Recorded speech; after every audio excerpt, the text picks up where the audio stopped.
અને 1xBet અને VTV news દ્વારા પ્રસ્તુત વિશેષ કાર્યક્રમ ક્રિકેટ પ્રેડિક્ટામાં આપની સાથે હું છું સોનલ। ક્રિકેટ પ્રેડિક્ટા કાર્યક્રમમાં આપણે તમામ મેચ, ટીમ, પીચ રિપોર્ટ અને ખેલાડીઓના પરફોર્મન્સને આધારે તમામ મેચનું આંકલન કરીએ છીએ। આઈપીએલમાં આજે પ્લેઓફની રેસમાંથી બહાર થઈ ગયેલી મુંબઈ ઇન્ડિયન્સ અને લખનઉ સુપર જાયન્ટ્સ આજે વાનખેડે સ્ટેડિયમમાં આમને સામને ટકરાશે।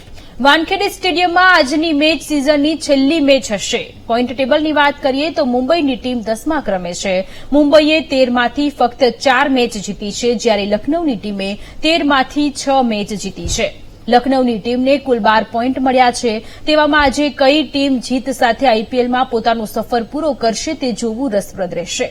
હાર્દિક પંડ્યાની કપ્તાની સાથેની મુંબઈ અને કેએલ રાહુલની કપ્તાનીમાં લખનઉની ટીમ વચ્ચે અત્યાર સુધી માત્ર 5 મેચ રમાઈ છે, જેમાં લખનઉ સુપર જાયન્ટ્સે 5માંથી 4 મેચ જીતી છે, જ્યારે મુંબઈએ 1 મેચ જીતી છે। હવે વાનખેડે સ્ટેડિયમની પીચ રિપોર્ટની વાત કરી લઈએ।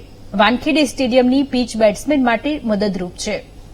જો કે આ પીચ પર બોલર્સ થોડો સંઘર્ષ કરતા જોવા મળે છે। સ્ટેડિયમ મોટું નહીં હોવાથી બેટ્સમેન માટે બાઉન્ડ્રી સુધી બોલ પહોંચાડવું આસાન બની જાય છે।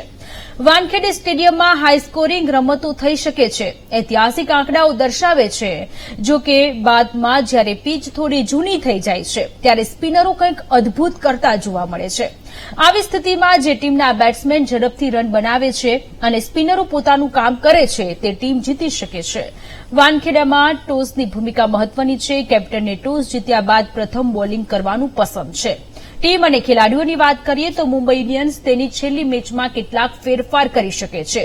અર્જુન તેંડુલકરને પ્લેઇંગ 11માં તક મળી શકે છે। આ સિવાય ફાસ્ટ બોલર જસપ્રીત બુમરાહને આરામ આપવામાં આવી શકે છે। બીજી બાજુ લખનઉ માટે પણ આજની મેચ આ સિઝનની છેલ્લી મેચ છે અને તેઓ જીતીને આઈપીએલ 2024નો અંત કરવા માંગે છે। કેપ્ટન કેએલ રાહુલે આ વર્ષે 465 રન બનાવ્યા છે, છતાં તેની T20 વર્લ્ડ કપમાં પસંદગી થઈ નથી। આ સિવાય નિકોલસ પુરન પણ ટીમ માટે મુશ્કેલી નિવારક રહ્યો છે, જેને આ સિઝનમાં રમાયેલી 13 મેચમાં 424 રન બનાવ્યા છે। બોલિંગમાં આખી ટીમ એકજૂટ થઈને પ્રદર્શન કરી શકી ન હતી, તેથી સિઝનની શરૂઆતમાં એવું માનવામાં આવતું હતું કે આ ટીમ પ્લેઓફ માટે ક્વોલિફાય કરશે, પરંતુ ટીમ લગભગ આઉટ થઈ ગઈ હતી। આ જ બાબતોને લઈને આજે આપણે ચર્ચા કરવાની છે અને આપણી સાથે ગેસ્ટ પેનલમાં જોડાયેલા છે ક્રિકેટ એક્સપર્ટ રાજેન્દ્રસિંહ ચૌહાણ અને ક્રિકેટર ભાર્ગવ મેરાઈ જોડાયેલા છે। આ બંનેનું સ્ટુડિયોમાં ખૂબ ખૂબ સ્વાગત છે। સૌથી પહેલા રાજેન્દ્ર સર, આપ મારો પહેલો સવાલ છે, ગઈકાલની મેચને લઈને આપણે વાત કરી તો ગઈકાલે વરસાદ પડ્યો અને મેચ વોશ આઉટ થઈ ગઈ, એને લઈને આપ શું કહેશો? જી નમસ્કાર ક્રિકેટના બધા રસિકો અને નમસ્કાર વીટીવી બધા દર્શકોને। હવે કાલની મેચની આપણે વાત કરીએ તો ક્યાં ને ક્યાં એવું લાગે છે કે ઇન્દ્ર દેવતા કદાચિત મુંબઈ ઉપર ખૂબ એમનું આશીર્વાદ છે, કારણ કે લાસ્ટ યર ફાઇનલ મેચમાં બી વરસાદ આવી ગયો, પછી કાલ એના પહેલા જે કોલકાતા સામે જે મેચ હતો એમાં બી વરસાદ આવી ગયો, એક પોઈન્ટ લેવો પડ્યો કાલના મેચમાં। તો મારો એક ફ્રેન્ડ હતો, એને મને કીધું કે ક્યાં બી વરસાદ નહીં થતો તો ઇન્ડિયન ગુજરાત ટાઇટન્સની ટીમને ત્યાં મોકલી દો તો ત્યાં વરસાદ થઈ જશે। એટલે ક્યાં ને ક્યાં હાલાકી એક પોઈન્ટ બંને ટીમને મળ્યો, પણ ક્યાં ને ક્યાં નુકસાન જોવામાં, કેમ કે કારણ એ છે કે ગુજરાત ટાઇટન્સની ટીમ તો ઓલરેડી આઉટ થઈ ગઈ છે ક્વોલિફાય રાઉન્ડથી, પણ હૈદરાબાદ ટીમ્સ માટે આ મેચ ખૂબ અગત્યનું હતું, કારણ અગર એ લોકો જીતી જતા અને થોડું સંભાવના બી હતી, કારણ કે એ લોકોનું બેટિંગ આપણે જાણીએ છીએ એટલું જબરજસ્ત બેટિંગ લોકો કરીએ છીએ। ટ્રી સેવિડની વાત કરો કે પછી અભિષેક શર્માની વાત કરો કે પછી ક્લાસેનની વાત કરો કે છેલ્લા 6 કે 7 ક્રમાંક સુધી એ લોકો બેટિંગ કરે છે। હાલાકી 1-2 મેચ પહેલા ગુજરાત ટાઇટન્સ બી સારી ફોર્મમાં આવી ગયું હતું, પણ ક્યાં ને ક્યાં જયારે કલકત્તાના સામે મેચ એમનો વોશ આઉટ થયો એના પછી એ લોકોની સંભાવના બિલકુલ ખતમ થઈ ગઈ હતી। પણ કાલનું જે મેચ હતું એ ખાસ કરીને હૈદરાબાદ માટે ખૂબ અગત્યનું હતું, પણ હાલમાં એમને 15 પોઈન્ટ થઈ ગયા છે, એટલે ઓલરેડી થર્ડ ટીમ એવી બની ગઈ છે જે ક્વોલિફાય થઈ ગઈ છે।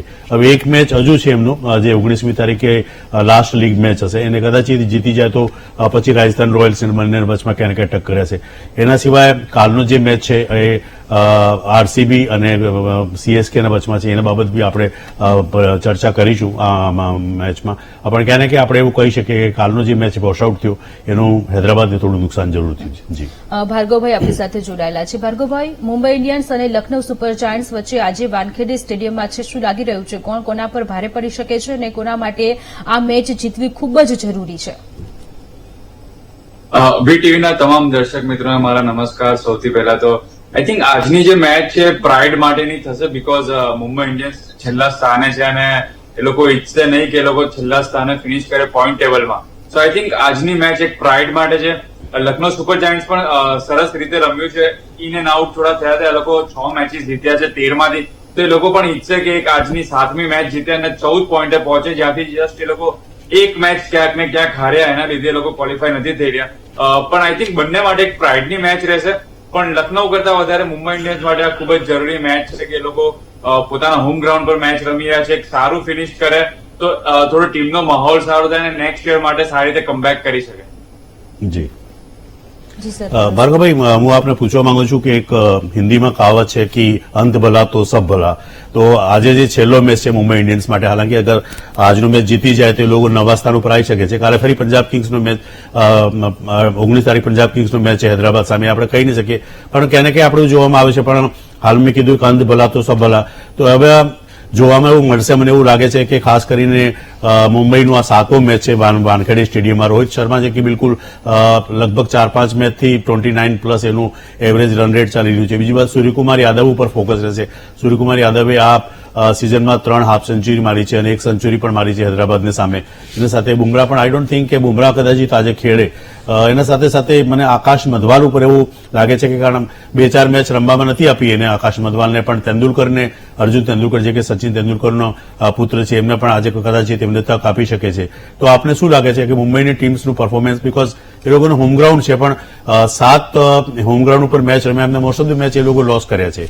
તો આપને શું લાગે છે કયા ખેલાડી ઉપર વધારે નજર રહેશે? કારણ કે વર્લ્ડ કપ બિલકુલ નજીક છે, તો હવે ક્યાં ને ક્યાં આપને લાગે છે કે રોહિત શર્માને આજે વાઇટલ રોલ રમવો પડશે આ મેચમાં? આઈ થિંક આપણે જો રોહિત શર્માની વાત કરીએ તો જ્યારે પણ વર્લ્ડ કપની વાત હોય તો આ 50 ઓવરના વર્લ્ડ કપ પહેલા પણ રોહિત શર્મા ઇન્ડિયા માટે એટલા સારા ફોર્મમાં નહોતા. જે આપણે T20s રમ્યા હતા, વન ડેઝ રમ્યા હતા, ઓસ્ટ્રેલિયા સામે રમ્યા હતા, તો આઈ થિંક રોહિત શર્મા એટલા સારા ફોર્મમાં નહોતા. પણ જેવું વર્લ્ડ કપની સિઝન ચાલુ થાય છે, રોહિત શર્મા એક અલગ જ ફોર્મમાં જતા રહે છે, અલગ ઝોનમાં જતા હોય છે. તો આઈ થિંક એમને એટલો ઇસ્યુ નહીં આવે. પણ આઈ થિંક મુંબઈ ઇન્ડિયન્સને નેક્સ્ટ યર માટે જે પણ એમના લૂ ફોલ્સ છે, આઈ થિંક વઢેરાને ચાન્સ મળવો જોઈએ બેટિંગ માટે અપ ઓફ ધી ઓર્ડર. પછી એ લોકો મઢવાલને ચાન્સ આપી શકે છે, અર્જુન તેંડુલકરને ચાન્સ આપી શકે. તો આઈ થિંક આજે જે મેચ છે એ લોકોને નેક્સ્ટ યરનું ફ્યુચર જોઈને કે જેમને ચાન્સ નથી મળ્યા, જેમના લૂ ફોલ્સ રહ્યા છે, તો એ એરિયાઝમાં એ લોકો આજે ચાન્સ આપી શકે છે. અને એમના આઉટસ્ટેશન પ્લેયર જે ફોરેનર પ્લેયર્સ છે એ લોકોને થોડો રેસ્ટ આપીને ઇન્ડિયન ડોમેસ્ટિક પ્લેયરને થોડા ચાન્સ આપે અને જોઈએ કે એ લોકો કઈ રીતના છે, આ લેવલ માટે રેડી છે કે નહીં. સો આઈ થિંક એમને મેચ જીતવી પણ ઇમ્પોર્ટન્ટ છે, પણ at the same time next યરનું ફ્યુચર વિચારીને એ લોકો યંગસ્ટર્સને પણ આજે ચાન્સ આપી શકે છે. જી, આ સિઝનની વાત કરીએ તો મુંબઈ ઇન્ડિયન્સ હાલમાં છેલ્લા સ્થાન ઉપર છે, અને આપ શું analysis, what are the reasons કે મુંબઈ ઇન્ડિયન્સ એટલું સારું પ્રદર્શન નહીં કરી શક્યું? અને ખાસ કરીને આપણે જોયું હશે કે ઓવરસીઝ પ્લેયર એના કને એક કે બે પ્લેયર્સ ખાલી ટીમ ડેવિડ છે, બાકી કોઈ ઓવરસીઝ પ્લેયર બી નથી. તો એવા શું કારણ રહ્યા કે મુંબઈની એટલા મોટા પરાજય મળી અને છેલ્લા સ્થાન ઉપર એ લોકો રમી રહ્યા છે? અમુક લોકો કહે છે કે હાર્દિક પંડ્યાની captaincy it was not up to mark. અમુક લોકો કહે છે કે મોસ્ટ ઓફ ધ ખેલાડી આઉટ ઓફ ફોર્મ હતા. ભલે રોહિત શર્માની વાત કરો કે પછી બીજા, હાર્દિક પંડ્યા બોલિંગમાં ઠીકઠાક હતો પણ બેટિંગ એટલું સારું કરી નહીં શક્યું. તો આપને શું લાગે છે કે વર્લ્ડ કપ બિલકુલ નજીક છે, 5 તારીખથી આપણું જે મેચ છે, વેરી ફર્સ્ટ મેચ છે 5 તારીખ છે, તો એક તો શું કારણ રહ્યા મુંબઈના પૂરા સિઝનમાં એટલું પુઅર પરફોર્મન્સનું?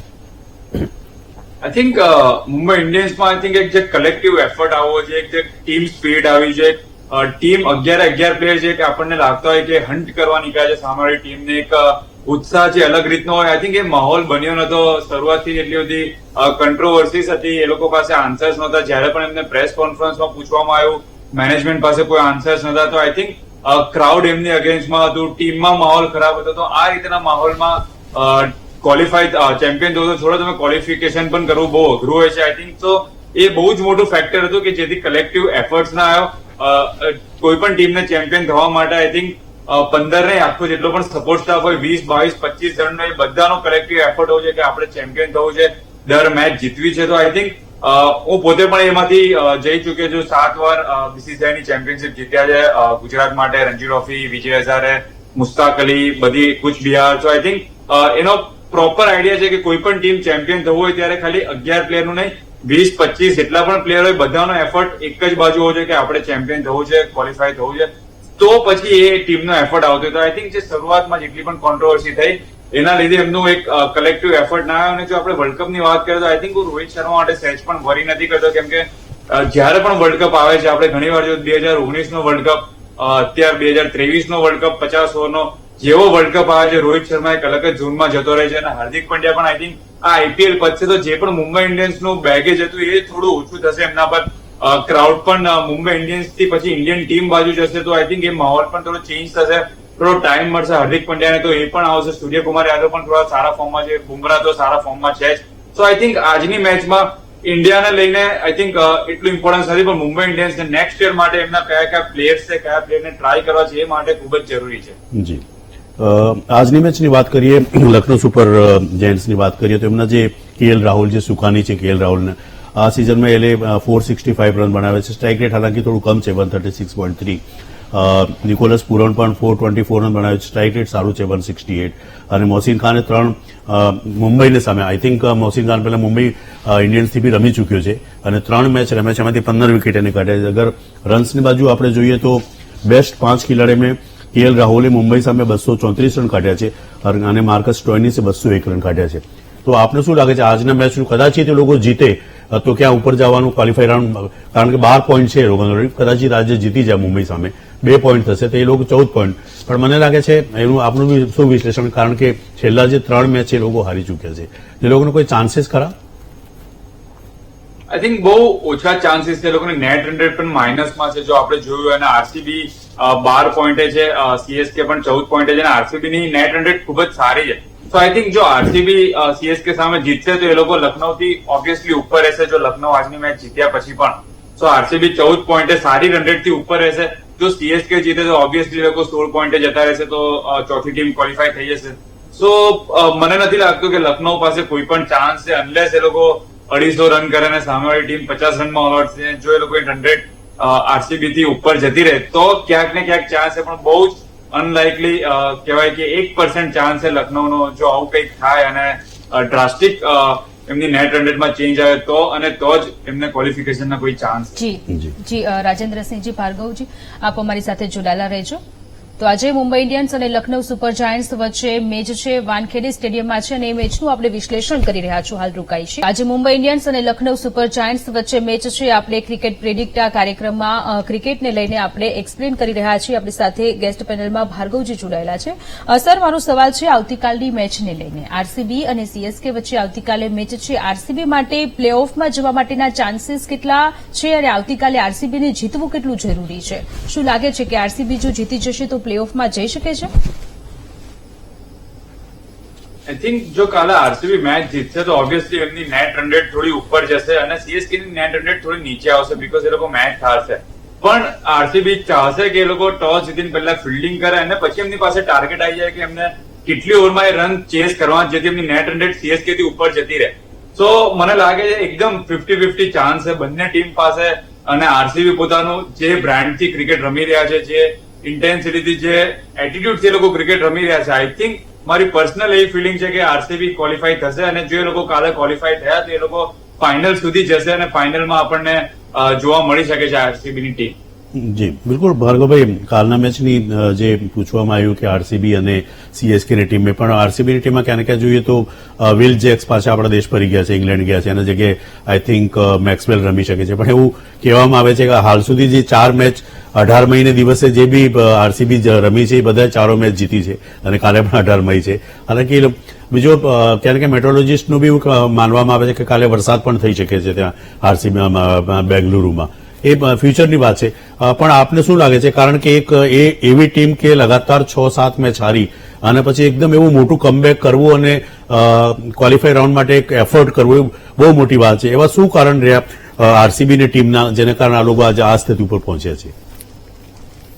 આઈ થિંક આપણે જો જોઈએ જે કલકત્તા સામેની મેચ હતી ને જે લોકો 1 રનથી હાર્યા હતા, એ મેચ આરસીબી નો ટર્નિંગ પોઈન્ટ હતો. આઈ થિંક ત્યાંથી એ લોકોને બિલીફ આવ્યું કે આપણે ટુર્નામેન્ટની બેસ્ટ ટીમને પણ હરાવી શકીએ છીએ. આપણે એક કોમ્બિનેશન એ લોકોને સરસ રીતે મળ્યું. એમના બધા પ્લેયર સારા ફોર્મમાં આવ્યા, સારા માઇન્ડસેટમાં આવ્યા અને ત્યારે કોઈ પણ ટીમ પાસે ખોવા માટે કઈ નહીં હોય. એ લોકો ઓલમોસ્ટ સિઝનની બહાર થઈ ગયા હતા અને આપણે કીધું કે જયારે ફિયરલેસ અપ્રોચ આવી ગયા, એમની પાસે ખોવા માટે કઈ નથી, તો એક કોઈ પણ ડર નહોતો. એ લોકો જઈને બિંદાસ રમતા હતા, પોતાનું ક્રિકેટ એન્જોય કરતા હતા. સામે કોઈ પ્રેશર નથી કે આપણે આ મેચ જીતવાની છે, આ એ લોકો ઓલરેડી બધું હારી ચુક્યા હતા. સો આઈ થિંક એ એટીટ્યુડ અને એમનું જે બિલીફ બધી અને જે એમનું ટીમ સિલેક્શન થયું, પરફેક્ટ કોમ્બિનેશન, જે રીતના સ્પિનર્સ કરણ શર્માને સારી રીતે આપ્યા, રજત પાટીદારને 5 નંબરે બેટિંગ કરાયા છે મિડલ ઓવર્સમાં, જે સ્પિનર્સ ને સારું રમી શકે છે. વિલ જેક 3 નંબરે આવ્યા છે, ફાસ્ટ બોલર સારી રમી શકે છે. તો આઈ થિંક ઘણા બધા ચેન્જીસ એવા થયા કે જ્યાં એમનું કોમ્બિનેશન બરાબર થયું અને પછી એક રીધમ એ લોકો મેન્ટેન કરી છે. જસ્ટ એક મોમેન્ટમ સાથે સેમ બ્રાન્ડનું ક્રિકેટ રમ્યા છે અને મને પર્સનલી એવું લાગે છે કે કાલની મેચ પણ એ લોકો જીતશે, ક્વોલિફાય કરશે અને ફાઇનલ સુધી પહોંચશે. જી, હવે કાલની મેચના પોઈન્ટ ટેબલ મારા સામે છે. એમાં કોલકાતા સૌથી ઉપર છે, 13 મેચ રમ્યા છે એ લોકો અને 1.49 એમનું રન રેટ છે અને 19 પોઈન્ટ છે. રાજસ્થાન પણ 13 મેચ એમનો 16 પોઈન્ટ છે અને હૈદરાબાદ હવે ચોથી ટીમનું આપણે ક્યાં ક્યાં બેટિંગ છે. ચેન્નઈ સુપર કિંગ્સ બી થઈ શકે અને મે બી આરસીબી થઈ શકે. હવે ટોટલ આપ ગણિત લગાવો તો આપને શું લાગે છે કે કઈ કઈ ટીમ લાસ્ટ ફોરમાં જઈ શકે છે? આઈ થિંક કાલની મેચ બહુ જ ક્રુશિયલ છે. આરસીબી અને સીએસકે ની મેચમાંથી જ કોઈ પણ એક ટીમ ક્વોલિફાય થશે એવું મને લાગે છે. બીકોઝ જો સીએસકે જીત્યું તો ઓટોમેટિક એ લોકો 16 પોઈન્ટે પહોંચીને ક્વોલિફાય થઈ જશે. આરસીબી જીતે અને જો કદાચ એકદમ ક્લોઝ મેચ થાય, 1 રન કે 5 રન કે એવા એકદમ સ્મોલ માર્જિન થી જીતે તો કદાચ સીએસકે ની નેટ રન રેટ હજી સારી રહે અને એ લોકો ક્વોલિફાય થઈ શકે છે. પણ મને લાગે છે કે આરસીબી અને સીએસકે માંથી જ એક ટીમ ક્વોલિફાય થશે અને જો આરસીબી ક્વોલિફાય થઈ તો એ લોકો ફાઇનલ સુધી પણ જઈ શકે બીકોઝ એમની સાથે મોમેન્ટમ છે. એ લોકો સારા કોન્ફિડન્સમાં, હાઈ ઓન કોન્ફિડન્સ ટીમ જઈ રહી છે અને એક એટીટ્યુડ થી રમી રહી છે. તો આઈ થિંક આરસીબી ના જીતવાના ચાન્સ છે. અને જે રીતે આપણે વાત કરી કે કાલે વરસાદનું ફોરકાસ્ટ છે, જેટલી પણ નાની મેચ થશે આરસીબી વધારે ડેન્જરસ થશે, આરસીબી ના ફેવરમાં જશે. જો મેચ નાની થાય તો એ લોકો વધારે ડિસ્ટ્રક્ટિવ ટીમ છે. વિલ જેક્સ નહીં હોય પણ મેક્સવેલ આપણને ખબર છે કે એક્સપેક્ટર છે, એને કોઈ ફોર્મની જરૂર નથી. એ ગમે ત્યારે એક્સપેક્ટર છે, મેચ જીતાડી શકે એકલા હાથ પર આખી મેચ ટર્ન કરવાનો એ એમની પાસે સ્કિલ છે. તો આઈ થિંક વિલ જેક્સ ગયા છે પણ એમની પાસે મેક્સવેલ એનાથી વધારે કેપેબલ પ્લેયર છે અને એના દિવસ પર એ કોઈ પણ ટીમને સિંગલ હેન્ડેડલી મેચ હરાઈ શકે છે. જી, હવે પોઈન્ટ ટેબલની આપ વાત કરો તો કોલકાતા નાઇટ રાઇડર્સ ઓલરેડી ઉપર આવી ગયું છે, 19 પોઈન્ટ છે. હવે સપોઝ પરસોં રાજસ્થાન બી હારી જાય, હૈદરાબાદ બી હારી જાય, ચેન્નઈ સુપર કિંગ્સ કાલનું મેચ જીતી જાય, 16 પોઈન્ટ થઈ જાય તો પછી આપનું ગણિત શું કહે છે કે કઈ કઈ ટીમો 4 ક્વોલિફાય કરી શકે છે? આઈ થિંક કલકત્તા તો ઓબ્વિયસલી ક્વોલિફાય થઈ ગયું છે. જો હૈદરાબાદ મેચ હારી જાય તો પણ એ લોકો 15 પોઈન્ટે રહેશે. જો રાજસ્થાન પણ છેલ્લી મેચ હારી જાય તો એ લોકો 16 પોઈન્ટે રહેશે. સીએસકે જો મેચ જીતશે તો પણ 16 પોઈન્ટ પર આવશે. તો આઈ થિંક કલકત્તા એક ફિક્સ થઈ ગયું છે. હૈદરાબાદ પણ ઓલમોસ્ટ ફિક્સ થઈ ગયું છે બીકોઝ 15 પોઈન્ટ રહેશે. કોઈ બીજી ટીમ નથી સીએસકે ને છોડીને જે 15 પોઈન્ટ ક્રોસ કરી શકે એમ છે. લખનઉ પણ 14 પોઈન્ટે પહોંચશે, આરસીબી પણ 14 પોઈન્ટે પહોંચશે. તો આઈ થિંક હૈદરાબાદ પણ ક્વોલિફાય થઈ ગયું છે. રાજસ્થાન પણ ક્વોલિફાય થઈ ગયું બીકોઝ 16 પોઈન્ટ છે. સીએસકે સિવાય બીજું કોઈ 16 પોઈન્ટે પહોંચી શકે એમ નથી. તો આઈ થિંક આ 3 ટીમ તો ક્વોલિફાય થઈ જ ચૂકી છે ઓલમોસ્ટ.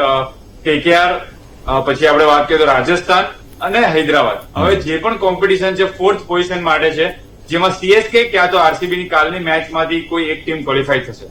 જી, હજી ભાર્ગવજી, મને એક સવાલ છે મુંબઈ ઇન્ડિયન્સની ટીમને લઈને કે જે આજે મેચ છે. હાર્દિક પંડ્યાની કપ્તાનીને લઈને પણ ઘણા બધા કોન્ટ્રોવર્સી થઈ ચૂકેલી છે. ગયા સિઝનની વાત કરીએ તો ગુજરાત ટાઇટન્સની કપ્તાની હાર્દિક પંડ્યાએ કરી હતી અને આઈપીએલની ટ્રોફી પણ ગુજરાત ટાઇટન્સ જીતી ગયું હતું. ગુજરાત ટાઇટન્સના અત્યારે કેપ્ટન્સ પણ શુભમન ગિલ થઈ ગયા છે. મુંબઈ ઇન્ડિયન્સમાં એવા કેવા પ્રકારના કપ્તાનીને લઈને પણ જે ચેન્જીસ થયા છે એ પણ, અને કેવા પ્રકારની સ્ટ્રેટેજી એમના દ્વારા એવી કરવામાં આવી કે લોકો આ વખતે સતત હારી રહ્યા છે અને પોઈન્ટ ટેબલમાં પણ ઘણા બધા એ લોકો નીચે રહી ગયા છે. શું રોહિત શર્માને કેપ્ટન બનાવવામાં આવ્યા હોત તો સ્થિતિ કંઈક અલગ હોત? આપના હિસાબથી શું લાગી રહ્યું છે? ના, બિલકુલ. આઈ થિંક મુંબઈ ઇન્ડિયન્સે જે પણ એમનું ડિસિઝન હતું because next year mega option છે અને એ લોકો ઈચ્છતા હતા કે હાર્દિક પંડ્યા આ જ વર્ષે આપણી ટીમમાં આવી જાય. ફ્યુચરને જોઈને એ લોકો અનશ્યોર હતા કે રોહિત શર્મા કદાચ આગળ રમે ના રમે, શું ફ્યુચર છે.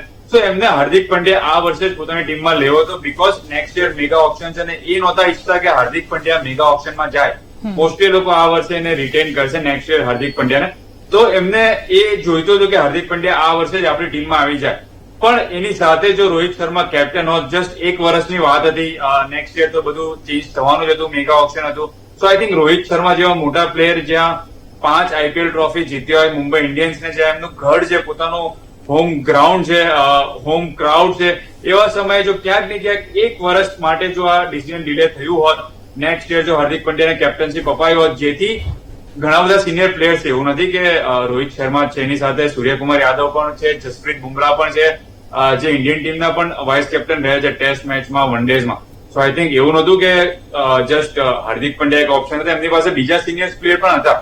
તો ક્યાંક ને ક્યાંક એ ડિસિઝન એક વર્ષ ડિલે થઈ શક્યો. નેક્સ્ટ યર તો ઓબ્વિયસલી મેગા ઓપ્શનમાં એમની પાસે ચાન્સ હતો જ, પણ મને લાગે છે કે એ બહુ ક્રુશિયલ હતું ડિસિઝન, જેના લીધે ટીમનો માહોલ ના બન્યો, ક્રાઉડનો માહોલ ના બન્યો, જ્યાં તમારું હોમ ક્રાઉડ તમને બેક ના કરતો, એવા એટમોસ્ફિયરમાં રમવું બહુ ડિફિકલ્ટ છે. કોન્ફિડન્સમાં ઘણો બધો લો જોવા મળ્યો હતો આ વખતે મુંબઈ ઇન્ડિયન્સનો. આ બંને અમારી સાથે જોડાયા તે બદલ આપનો ખૂબ ખૂબ આભાર. આ સાથે બુલેટિનમાં રોકાઈશું બ્રેક માટે.